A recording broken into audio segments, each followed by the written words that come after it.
Hello friends, आपका स्वागत है हमारे यूट्यूब चैनल पर जिसका नाम है रिकॉल नॉलेज, जो आपकी नॉलेज को रिकॉल कर देगी। वनों की सुरक्षा के लिए स्वतंत्रता प्राप्ति के बाद में सर्वप्रथम किस वर्ष सरकार द्वारा वन नीति की घोषणा की गई थी? 1894 में ब्रिटिश काल के दौरान वन नीति की घोषणा की गई थी, पर आज़ादी के बाद 1927 में वन अधिनियम लाया गया। उसके बाद 1952 में वन नीति की घोषणा की गई। इसमें जब संशोधन हुआ 7 सितंबर 1988 को, तो उसके अनुसार 33% वन अनिवार्य हैं भारत में। वैसे विश्व में भी 33% वन अनिवार्य हैं। इसके अतिरिक्त 2017 वन नीति संशोधन अधिनियम में बांस को पेड़ की श्रेणी से बाहर कर दिया गया है। इससे बांस के आर्थिक उपयोग के लिए परमिट की आवश्यकता नहीं होगी। ऐसे आम जनता बांस को लगाने, खेती करने के लिए उससे सरकार से परमिशन लेनी पड़ती थी, पर अब कोई परमिट नहीं लेना पड़ता है। यह 2019 में भी कायम है। इसका उत्तर है 1952। भारतीय वन सर्वेक्षण विभाग की स्थापना कब की गई थी? भारतीय वन सर्वेक्षण विभाग की स्थापना 1981 में देहरादून, उत्तराखंड में की गई थी। 1986 में इसे पुनः परिभाषित किया गया था। इसकी जो रिपोर्ट है वो हर 2 साल में प्रकाशित होती है कि वन में कितने प्रतिशत का चेंज हुआ है। यह 1987 से प्रकाशित होती आई है। 2019 में इसकी 16वीं रिपोर्ट आई है। आनी चाहिए थी 17वीं, लेकिन यह एक बार प्रकाशित नहीं हुई थी।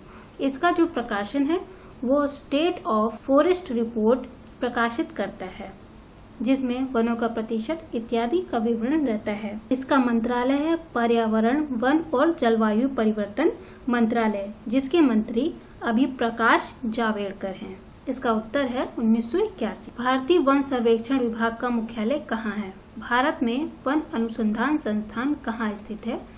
चाहे पहला पूछे चाहे दूसरा पूछे, इसका उत्तर देहरादून ही होगा, उत्तराखंड में है। भारतीय वन सर्वेक्षण विभाग की स्थापना 1981 में हुई थी। यूपी का प्रथम बायोटेक्नोलॉजी यानी जैव प्रौद्योगिकी पार्क स्थापित किया गया है।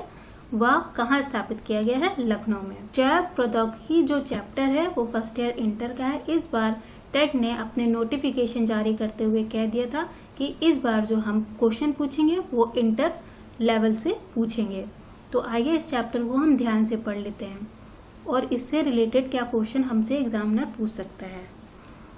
जैव प्रौद्योगिकी से जीवाणु को किसी जीवित पादप में प्रवेश करके उनके डीएनए में भी परिवर्तन किया जा सकता है। ठीक है, जैसे कि बीटी कपास जैव प्रौद्योगिकी का उदाहरण है। प्राचीनतम उदाहरण इसका शराब है। शराब के निर्माण में कई प्रकारों के किण्वन करके शराब बनाई जाती है। बीटी कपास में बैसिलस इंजिसेसिस जीन डालकर उसके उत्पाद को बढ़ाया गया है। 8 जनवरी 2019 को सुप्रीम कोर्ट ने मॉन्सेंटो टेक्नोलॉजी को अपने आनुवंशिक रूप से संशोधित कपास के बीजों का पेटेंट का दावा करने की अनुमति दी, जिससे नई बीज प्रौद्योगिकी विकसित करने वाली फर्मों को बढ़ावा मिलेगा। बीटी कपास को मिट्टी में पाए जाने वाले जीवाणु बैसिलस थ्यूरिंजिएसिस जीन से मिलाकर निर्मित किया गया है। इस जीन्स को कैरी एसी नाम दिया गया है। यह कीटों के प्रति प्रतिरोधक पैदा करता है, यानी कि जो कपास के पौधों में कीट हो जाते हैं जो उसको मार देते हैं, वो उसको मार देता है, जिससे कीटनाशकों के उपयोग की आवश्यकता नहीं रहती। बीटी की कुछ नस्लें ऐसी प्रोटीन का निर्माण करती हैं जो कुछ विशिष्ट कीटों को समाप्त करने में सहायक है। जैव प्रौद्योगिकी बीटी कपास से जुड़े हुए कुछ ज्वलनशील मुद्दे हैं। भारत में वृक्षारोपण उत्सव, जिसे वन महोत्सव के नाम से जाना जाता है, इसके जन्मदाता कौन है? इसके जन्मदाता KM मुंशी हैं। टेट के पेपर में डायरेक्ट पूछता है कि वन महोत्सव सप्ताह कब मनाया जाता है, तो जुलाई के प्रथम सप्ताह 1 से लेकर 7 जुलाई तक मनाया जाता है। वृक्षारोपण प्रोत्साहन के लिए प्रतिवर्ष जुलाई के प्रथम सप्ताह में आयोजित किया जाने वाला एक महोत्सव है, जो कि एक दशक में पर्यावरण संरक्षण कृषि मंत्री कन्हैयालाल मानिकलाल मुंशी ने इसकी शुरुआत की थी। भारत के कुल भौगोलिक क्षेत्रफल कि कितने प्रतिशत भाग पर वन एवं वृक्ष आच्छादित क्षेत्रों का विस्तार पाया जाता है। यानी कि भारत के पूरे भौगोलिक क्षेत्र में जो वन पाए जाते हैं या वृक्ष पाए जाते हैं, दोनों को मिलाकर के उनका प्रतिशत 24.56% है। इसमें से वन यानी जंगल का जो प्रतिशत है वो 21.67% है। जो वृक्षों का प्रतिशत है, जो हमारा दूसरा ऑप्शन है, 2.89% है। इनमें 2019 में जो रिपोर्ट आई है उसके अनुसार 65% वनों की वृद्धि की है हम लोग ने। आगे इसको विस्तार में समझेंगे। यह भारत के वनस्पति का मैप है। इसमें जो डार्क ग्रीन शेड आपको दिख रहा है वो वनों का है और जो लाइट ग्रीन क्षेत्र आपको दिख रहा है वो वृक्षों का है। यह पता कैसे करते हैं? इसका पता 2019 में जो रिपोर्ट पारित हुई थी उसमें उपग्रह रिसोर्स सेट 2, ये इम्पोर्टेंट है, आप याद रखेंगे, रिसोर्स सेट 2 उपग्रह ने इसकी रिपोर्ट दी थी 2019 में। इसकी अगली जो रिपोर्ट आएगी वो 2021 में आएगी। तो इसने ये पता लगाया कि यह पता लगाता है कि अगर कहीं वृक्ष लगे हैं तो उनका घनत्व 10% से कम है या 1 हेक्टेयर से कम भूमि पर वो पाए जाते हैं तो वो वृक्ष कहलाते हैं। वही जंगल में अगर या 1 हेक्टेयर से अधिक क्षेत्रफल पे और 10% से अधिक घनत्व डेंसिटी यानी पाई जाती है तो उसको जंगल कहते हैं। इसकी दोनों मिलाकर के वृद्धि पूछेगा तो आप बताएंगे कि 65% की वृद्धि पूरे भारत में हुई है। पारिस्थितिकी संतुलन बनाए रखने के लिए न्यूनतम वन का आवरण अनिवार्य है, तो न्यूनतम वन का आवरण अनिवार्य 33% है। 2019 में वन के क्षेत्र में वृद्धि करने वाला राज्य कौन सा है? तो वो राज्य है कर्नाटक। 2019 में जो रिपोर्ट आई थी उसमें सबसे अधिक क्षेत्रफल में वृद्धि करने वाला कर्नाटक है। 2019 में कुल वन क्षेत्र की दृष्टि से भारत के प्रथम 3 राज्यों का सही आरोही क्रम में बताइए। तो इसका आरोही क्रम है मध्य प्रदेश, अरुणाचल प्रदेश और छत्तीसगढ़। वहीं सर्वाधिक वन आवरण प्रतिशत वाले राज्य, अभी हम लोग क्षेत्रफल की दृष्टि से देख रहे थे, अब हम लोग वन आवरण की दृष्टि से देख रहे हैं, जिसमें सबसे पहला स्थान मिजोरम का है। यानी कि मिजोरम का जो भौगोलिक क्षेत्र है उसका 85.41% जो एरिया है वो पूरा वन से ढका हुआ है। उसके बाद अरुणाचल प्रदेश, मेघालय, मणिपुर, नागालैंड आते हैं। पश्चिमी हिमालय संसाधन प्रदेश के प्रमुख संसाधन हैं। इसका प्रमुख संसाधन वन है। ईंधन की लकड़ियों के लिए आश्रित जो है वह है महाराष्ट्र सर्वाधिक।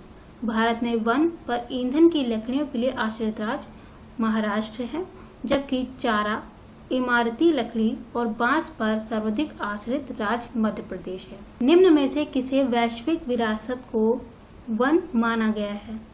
इसमें पश्चिम बंगाल में जो सुंदरवन है उसे वैश्विक विरासत माना जाता है, उसे संरक्षण भी प्राप्त है। गंगा नदी के डेल्टा में या पश्चिम बंगाल, अंडमान निकोबार द्वीप समूह में पाए जाते हैं। यहाँ सुंदरवन पाए जाते हैं। इसे मैंग्रोव वन भी कहते हैं। यह दलदली क्षेत्रों में पाए जाते हैं या इसे ज्वारीय वन भी कहते हैं। 2019 में 54 वर्ग किलोमीटर यानी कि 1.10% में वृद्धि हुई है। नीलगिरी की पहाड़ियों में पेड़ की सामान्यता जाति है साल, चीड़, यूकेलिप्टस या टोक या सागवान। इसका उत्तर है सागवान नीलगिरी की पहाड़ियों पर पाए जाते हैं, जो कि पश्चिमी घाट और पूर्वी घाट का मिलन बिंदु है। उसे नीलगिरी पर्वत कहते हैं, जहां पर सागवान पाया जाता है। आइए देखते हैं भारत में किस प्रकार के वन और वनस्पति पाई जाती है। पर्वतीय वन, यहाँ के जो वन होते हैं वह शंक्वाकार यानी त्रिकोणीय अवस्था में होते हैं। यह पेड़ चीड़, चेस्टनट और देवदार या मैंगोलिया कहलाते हैं। उष्णकटिबंधीय वर्षा वन, इसे वर्षा वन इसलिए कहते हैं क्योंकि यहाँ तापमान सर्वाधिक रहता है। तापमान अधिक होने के कारण यहाँ पर वर्षा अत्यधिक होती है। यहाँ पर महोगनी, एबोनी, रबर, रोजवुड आदि पाए जाते हैं। यह भारत के पश्चिमी घाट से उत्तर पूर्वी क्षेत्र में पाए जाते हैं। उसके बाद आता है उष्णकटिबंधीय पतझड़ वन। यह पूर्वी घाट से पश्चिमी घाट यानी कि नीलगिरी पर्वत पर ये वन पाए जाते हैं जिसमें सागवान, साल, आबुनास, पीपल, नीम, चंदन, शीशम, शहतूत आदि पाया जाता है। इसके बाद आता है मरुस्थलीय वन। यहाँ की खड़क, खैर, बबूल, खजूर, कैक्टस आदि पाए जाते हैं। इसके बाद ज्वारीय या दलदली वन या लवणीय वन पाए जाते हैं, उसे कहते हैं सुंदरवन या मैंग्रोव वन। निम्नलिखित में से किस प्रदेश को विश्व का फलोद्यान कहा जाता है? पृथ्वी के बीचों बीच जो लाइन खींची रहती है उसे भूमध्य रेखा कहते हैं। यहाँ पर सूर्य का प्रकाश सीधे पड़ता है, इसलिए यहाँ तापमान की अधिकता होती है। यहीं पर भूमध्य सागर पाया जाता है। भूमध्य सागर के किनारे किनारे जो वन पाए जाते हैं उसे भूमध्य सागरीय वन कहते हैं, जो कि वन पाया जाता है, इसलिए इसे विश्व का फलोद्यान कहा जाता है। उसके बाद जब हम उत्तर और दक्षिण की तरफ और आगे बढ़ते हैं तो हमें उत्तरी शीतोष्ण कटिबंधीय मिलता है और नीचे की तरफ दक्षिण शीतोष्ण कटिबंधीय मिलता है। यहाँ पर 6 महीने ठंडी और 6 महीने गर्मी रहती है। यहाँ पर पतझड़ वाले वन पाए जाते हैं या मानसून वन भी पाए जाते हैं। इसके बाद जब हम लोग ध्रुवों की तरफ बढ़ते हैं तो उत्तरी ध्रुव में आर्टिक वृत्त होता है। शीत प्रदेश की एक खास बात है, यहाँ पर एक विशेष प्रकार की वनस्पति पाई जाती है जिसे हम लोग एल्पाइन कहते हैं। शीत प्रदेश में 6 महीने दिन और 6 महीने रात रहती है। यहाँ पर सही मिलान करना है। उष्ण कटिबंधीय वर्षा वन, जहाँ पर आबनस, महागनी वृक्ष पाए जाते हैं। शीतोष्ण सदाबहार वन, यहाँ 5 चीड़ पाए जाते हैं। पृथ्वी के फेफड़े ब्राजील के उष्ण कटिबंधीय वन होते हैं। इसे पृथ्वी के फेफड़े इसलिए कहा जाता है क्योंकि यहाँ पर जैव विविधता सर्वाधिक पाई जाती है ब्राजील की उष्ण कटिबंधीय सदाबहार वन में। उष्ण कटिबंधीय पर्णपाती वन, जिसमें साल, सागवान, शीशम आदि पाए जाते हैं। ऐसे जलवायु प्रदेश जहाँ केवल शीतकालीन वर्षा भूमध्य सागरीय प्रदेश में शीतकालीन वर्षा होती है। बाकी जगह मानसूनी प्रदेश में वसंत ऋतु में वर्षा होती है। चीन तुल्य प्रदेश में ग्रीष्म ऋतु में होती है। पश्चिमी यूरोप तुल्य प्रदेश में ग्रीष्म ऋतु में वर्षा होती है। निम्नलिखित में से किन प्रदेशों में कोड़धारी वन पाए जाते हैं? तो टैगा प्रदेश में कोड़धारी वन पाए जाते हैं। उष्ण कटिबंधीय पतझड़ वाले वन किस प्रदेश में पाए जाते हैं? पतझड़ तभी होता है जब वसंत आता है और बसंत तभी आएगा जब वहाँ मानसून बनेगा। तो इसका उत्तर है मानसूनी प्रदेश में। मैरीन प्रजाति की भेड़ कहाँ पाई जाती है? हमारा पहला ऑप्शन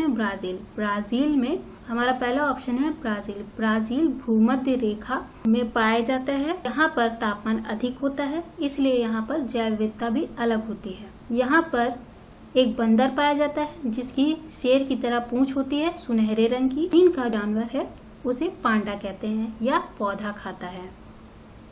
इसके बाद है न्यूजीलैंड में मैरीन प्रजाति की भेड़ पाई जाती है। भेड़ों की संख्या की दृष्टि से चीन और ऑस्ट्रेलिया के बाद भारत का विश्व में तीसरा स्थान है, पर गुणवत्ता की दृष्टि से न्यूजीलैंड की मैरीन भेड़ से सबसे अधिक ऊन प्राप्त किया जाता है। इसके बाद कनाडा का ऊदबिलाव आता है, जंतु है जो कि अब लुप्त होने की अवस्था में है। निम्नलिखित में से किस राज्य के कुल भौगोलिक क्षेत्रफल के सबसे कम भाग में वन का विस्तार पाया जाता है? इसका उत्तर है पंजाब। आज की वीडियो में इतना ही। धन्यवाद।